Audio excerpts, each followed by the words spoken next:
20 ಸ್ಥಾನವನ್ನು ಗೆಲ್ತೀವಿ ಅಂಥೇಳಿ ಒಂದೇ ಇಡೀ ದೇಶದಲ್ಲ ಅಂತ ಅನ್ನೋದು ಅಷ್ಟೇ ನನ್ನ ಪ್ರಶ್ನೆ. ಯಾರ್ಯಾರು ವಿಭೀಷಣರಿದ್ದೀರಿ ಅವ್ರು ಬರಬೇಕು, ದೇಶ ಉಳಿಬೇಕು ಅನ್ನೋರು, ಮೋದಿಯವರು ಮತ್ತೆ ಪ್ರಧಾನಮಂತ್ರಿ ಆಗಬೇಕು ಅನ್ನೋರು, ನೀವು ಕಾಂಗ್ರೆಸ್ ಬಿಟ್ಟು ಬನ್ನಿ ಅಂತ ಕರೆ ಕೊಡ್ತೀವಿ. ಇನ್ನು ಮಾನ್ಯ ಮುಖ್ಯಮಂತ್ರಿಗಳೇ ಏಕವಚನದಲ್ಲಿ ರಾಷ್ಟ್ರಪತಿಗಳಿಗೆ ಮಾತಾಡಿದ ಮೇಲೆ ಅವ್ರ ಪಕ್ಷದ MLA ನನ್ನಂಥವನ ಬಗ್ಗೆ ಹಾಗೆ ಮಾತಾಡ್ತಾರೆ. ಈಗ ಅವ್ರ ಮಾತಿನ ದಾಟಿನ ನೋಡಿದ್ರೆ now he is seedless. Congress ಪಕ್ಷದ ರಾಜ್ಯ ಮಟ್ಟದ ಜವಾಬ್ದಾರಿ ಇರುವಂಥವರೇ ಅವ್ರು ನನ್ನ ಹತ್ರನೇ ಹೇಳಿದರು, ಸರ್ ನಮಗೂ ದೇಶಭಕ್ತಿ ಇದೆ ಸರ್, ದೇಶಕ್ಕೆ ಮೋದಿಯವರು ಇರಬೇಕು ಸರ್, ಎಲ್ಲಿಂದಲಾರು ಕಣಕ್ಕಿಳಿಸ್ಲಿ. ಮಾನ್ಯ ಮುಖ್ಯಮಂತ್ರಿಗಳ ಹೇಳಿಕೆ ನೋಡಿದೆ, 20 ಸ್ಥಾನವನ್ನು ಗೆಲ್ತೀವಿ ಅಂಥೇಳಿ ಒಂದೇ ಇಡೀ ದೇಶದಲ್ಲ ಅಂತ ಅನ್ನೋದು ಅಷ್ಟೇ ನನ್ನ ಪ್ರಶ್ನೆ. ಕರ್ನಾಟಕದಲ್ಲಂತೂ ಇಲ್ಲ, ಯಾಕೆಂದರೆ ನೀವು ಹೋದ ಸರಿ 28ಕ್ಕೆ 28 ಒಂದೇ ಒಂದು ಸ್ಥಾನ BJPಗೆ ಬರಲ್ಲ ಅಂತ ಹೇಳಿದ್ರಿ, ನಿಮ್ಗೆ ಒಂದೊಂದು ಸ್ಥಾನ ಬಂತು. 20 ಸ್ಥಾನ ಗೆಲ್ತೀವಿ ಅಂತ ಹೇಳ್ತಾ ಇದ್ದೀರಲ್ಲ, ಇಡೀ ದೇಶದಲ್ಲಿ ಕಷ್ಟ. ಇವತ್ತಿನ ವಾತಾವರಣದಲ್ಲಿ ಇಡೀ ದೇಶದಲ್ಲಿ 20 ಸ್ಥಾನ ಗೆಲ್ಲೋದು ನಿಮಗೆ ಕಷ್ಟ. ಯಾರ್ಯಾರು ವಿಭೀಷಣರಿದ್ದೀರೋ, ರಾವಣನ ಪಕ್ಷದಲ್ಲಿ ಇದ್ದರೂ ಕೂಡ ಯಾರ್ಯಾರು ವಿಭೀಷಣರಿದ್ದೀರಿ ಅವ್ರು ಬರಬೇಕು. ಕೌರವರ ಪಕ್ಷದಲ್ಲೇ ಇದ್ದ ಯುಯುತ್ಸು ಅಂತ ಅವರೊಬ್ಬ ಸಹೋದರ, ಯಾರ್ದು ದುರ್ಯೋಧನನ ಸಹೋದರ, ಯುಯುತ್ಸು ಅಂಥೇಳಿ ದುರ್ಯೋಧನನ ಸಹೋದರ ಇದ್ದ.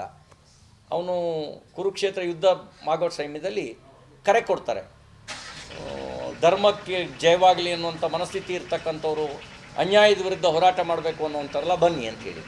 ನಾನು ಹಂಗಾಗಿಯೇ ಕಾಂಗ್ರೆಸ್ನಲ್ಲಿರುವಂಥವರಿಗೆ ಕರೆ ಕೊಡ್ತೀನಿ, ದೇಶ ಬೇಕು ಅನ್ನೋರು, ಕಾಂಗ್ರೆಸ್ ಪಕ್ಷದ ರಾಜ್ಯ ಮಟ್ಟದ ಜವಾಬ್ದಾರಿ ಇರುವಂಥವರೇ ಅವ್ರು ನನ್ನ ಹತ್ರನೇ ಹೇಳಿದರು, ಸರ್ ನಮಗೂ ದೇಶಭಕ್ತಿ ಇದೆ ಸರ್, ದೇಶಕ್ಕೆ ಮೋದಿಯವರು ಇರಬೇಕು ಸರ್, ನಾವು ಸಪೋರ್ಟ್ ಮಾಡ್ತೀವಿ ಸರ್ ಕೇಂದ್ರದ ಲೋಕಸಭೆ ಎಲೆಕ್ಷನ್ ಬಂದಾಗ ಅಂತ ಹೇಳಿದರು. ದೇಶ ಉಳಿಬೇಕು ಅನ್ನೋರು, ಮೋದಿಯವರು ಮತ್ತೆ ಪ್ರಧಾನಮಂತ್ರಿ ಆಗಬೇಕು ಅನ್ನೋರು, ನೀವು ಕಾಂಗ್ರೆಸ್ ಬಿಟ್ಟು ಬನ್ನಿ ಅಂತ ಕರೆ ಕೊಡ್ತೀನಿ. ಅದರಲ್ಲಿ ಲಕ್ಷ್ಮಣ್ ಸವದಿಯವರು ಸೇರಿರ್ಬೋದು, ಇನ್ನೊಬ್ಬರು ಸೇರಿರ್ಬೋದು, ಸಂಪರ್ಕದಲ್ಲಿ ಇದ್ದಾರೆ. ಕೆಲವರು ಬಹಿರಂಗವಾಗಿ, ಕೆಲವರು ಅಂತರಂಗವಾಗಿ ಬೆಂಬಲ ಮಾಡ್ತಾರೆ. ನರೇಂದ್ರ ಸ್ವಾಮಿಯವರು ಮಂತ್ರಿಗಿರಿಗಾಗಿ ಅಪ್ಲಿಕೇಶನ್ ಹಾಕಿ ಗಮನ ಸೆಳೆಯೋದಕ್ಕೆ ಪ್ರಯತ್ನ ಮಾಡ್ತಿದ್ದಾರೆ.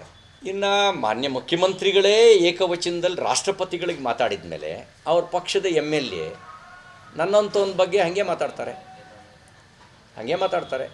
ಮತ್ತು ಅವರೇನೋ ಇನ್ನೊಂದು ಪದ ಬಳಸಿದ್ರು ಅಂತ ಹೇಳಿದ್ರಲ್ಲ, ಯಾರು ಹಂಗಿರ್ತಾರೋ ಅಂಥವ್ರು ಮಾತ್ರ ಇಂಥ ಪದ ಬಳಸ್ತಾರೆ. ಬಹುಶಃ ನರೇಂದ್ರ ಸ್ವಾಮಿಯವರದ್ದು ಈಗ ಅವ್ರ ಮಾತಿನ ದಾಟಿನ ನೋಡಿದ್ರೆ ನೌ ಹಿ ಈಸ್ ಸೀಡ್ಲೆಸ್. ಆ ಕಾರಣಕ್ಕೆ ಅವ್ರ ಬಾಯಿಂದ ಅಂಥ ಮಾತು ಬಂದಿದೆ. ಅದು ರಾಜಕೀಯವಾಗೂ ಇರ್ಬೋದು. ಸೀಡ್ಲೆಸ್ ಅಂದರೆ ಗೊತ್ತಾನೆ, ಅದ್ರಲ್ಲಿ ಬೀಜ ಇರಲ್ಲ, ಹುಟ್ಟಲ್ಲ, ಅದರಿಂದ ಹುಟ್ಟಲ್ಲ. ಹಾಗಾಗಿ ರಾಜಕೀಯವಾಗಿ ನೌ ಹಿ ಈಸ್ ಸೀಡ್ಲೆಸ್, ಅದಕ್ಕಾಗಿಯೇ ಆ ಮಾತನ್ನು ಬಳಸಿರ್ಬೋದು ಅಂತ ನಂಗೆ ಅನಿಸುತ್ತೆ. ಚಾಳಿ ಮಕ್ಕಳಿಗೆಲ್ಲ ಮಾನ್ಯ ಮುಖ್ಯಮಂತ್ರಿ ಸಿದ್ದರಾಮಯ್ಯನವರು ಅವರ ಟೀಮ್ ಲೀಡರು, ಅವರು ಮಹಾಮಹಿಮ ರಾಷ್ಟ್ರಪತಿಗಳ ಬಗ್ಗೆ ಅವಳು ಇವಳು ಅಂತ ದಲಿತ ಹೆಣ್ಣುಮಗಳು, ಆ ದಲಿತ ಹೆಣ್ಣುಮಗಳು ರಾಷ್ಟ್ರಪತಿಯಾಗಿದ್ದಾರೆ. ಇವರು ಶೋಷಿತ ಸಮಾವೇಶದಲ್ಲಿ ಶೋಷಿತರ ಬಗ್ಗೆ ಕಾಂಗ್ರೆಸ್ ಮಾನಸಿಕತೆ ಏನು ಅನ್ನೋದನ್ನು ಅವ್ರ ಮಾತಿನ ಮೂಲಕ ವ್ಯಕ್ತಪಡಿಸಿದರು.